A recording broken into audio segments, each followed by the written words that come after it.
Stop stressing because it's making you a lot fatter than you think. In this video, I'm going to give you 3 practical and easy steps to completely eliminate stress and help you in lowering that cortisol and reducing things like belly fat. So stay tuned for the rest of this video. What's up everyone, Eric Bowling here. Welcome to episode number 5 of Truth Talks. In this episode, we're going to talk about things like cortisol, how that can lead to belly fat or just general fat gain, and what you can do, or more importantly, 3 simple steps and practical steps that you can implement to completely reduce your stress levels by at least 60%. Okay, so if you do these 3 steps, I guarantee you, you're gonna see such a drastic decrease in your overall stress levels. The effects that that's gonna have on your body will be phenomenal. So you may or may not know, but stress releases something called cortisol. Now, cortisol is a hormone that helps you to get alert. It helps you to figure out what's going on in this stressful situation so that you can take action upon something. Now, cortisol is a good thing. The problem is people produce too much of it throughout the entire day. Now, there's something known as your circadian rhythm. And your circadian rhythm is kind of like your sleep and wake cycle.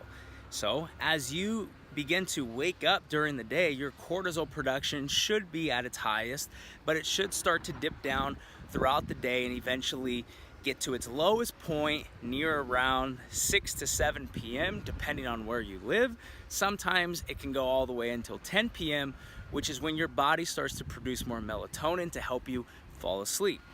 Now, why is this important?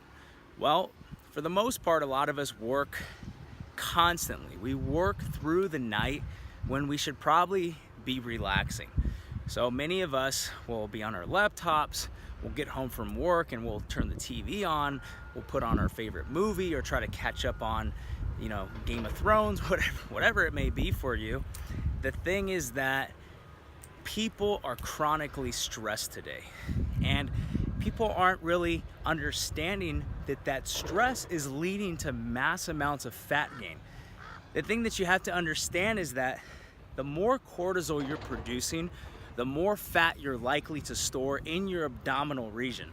So if you go to PubMed and you just type in belly fat, cortisol, you're going to find many publications on the association between abdominal fat gain and the link between cortisol. So as we were discussing, cortisol is the hormone that's produced when you are under chronic amounts of stress. Now, a lot of people may say, well, I'm not necessarily a person who gets stressed.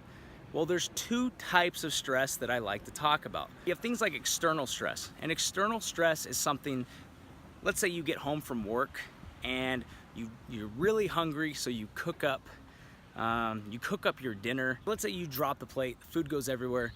Whether or not you get stressed, okay, that's completely up to you. So a lot of people would say, yeah, I wouldn't get stressed, whatever. That's external stress. A lot of people don't have too much external stress, but we're talking about internal stress as well. So there are a lot of internal stressors, things like not getting enough sleep, having down-regulated hormones, eating highly inflammatory foods, consuming soy-based products, consuming wheat if you have a wheat intolerance. Things like food intolerances are huge. Not knowing what's hurting you is hurting you.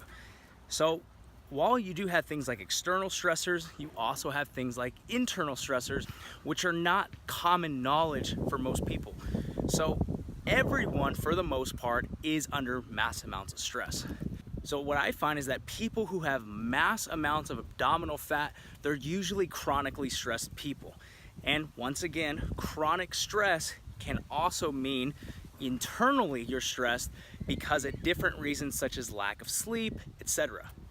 So let's get into the 3 things that you can do that are practical ways and very easy things that you can implement that will completely eliminate or at least reduce your stressors by up to 60%. So the first thing you can do is implement meditation. Meditation is the simplest thing you can do because it only requires 10 minutes out of your day, and the effect that it's going to have on reducing cortisol and just reducing stress in general is phenomenal. If you could package the results of meditation into a supplement, it would be the best selling supplement in the world. The second thing I recommend to lower your overall stress is to stop eating highly inflammatory foods such as these 5: wheat, soy, sugar, dairy, and then the last one is gluten. Now you can test which foods are actually inflammatory to you, but if you want to save about $2,500, just avoid those 5 foods that I listed, because about 90% of the population has a food intolerance to one, if not all, of those 5 things that I just listed. So even if you look at some packaged foods, you may see something that says contains allergens or contains food allergies, and it will list those things: wheat, soy, dairy, etc. A lot of people are consuming these products, and it doesn't matter if it's sprouted wheat, it doesn't matter if it's pasture-raised dairy. If you have the food intolerance, you cannot have any version of it, not even the high-quality version. One of the best things I ever did for myself personally was to stop eating wheat. I was buying Ezekiel bread all the time, didn't know I had a wheat intolerance, removed the Ezekiel bread, and I stopped having joint pain. So a lot of the times people are consuming highly inflammatory foods, they don't know about it, like we talked about before. So the second step is just avoid those 5 things. And now point number 3, the third thing that you can do to reduce your overall stress: implement adaptogenic herbs such as ashwagandha. Ashwagandha is known as a mood-altering adaptogen. Its ability to lower cortisol levels is phenomenal. Just taking it for the first time and seeing what it will do to you, it's pretty incredible. Sometimes it can just knock you out.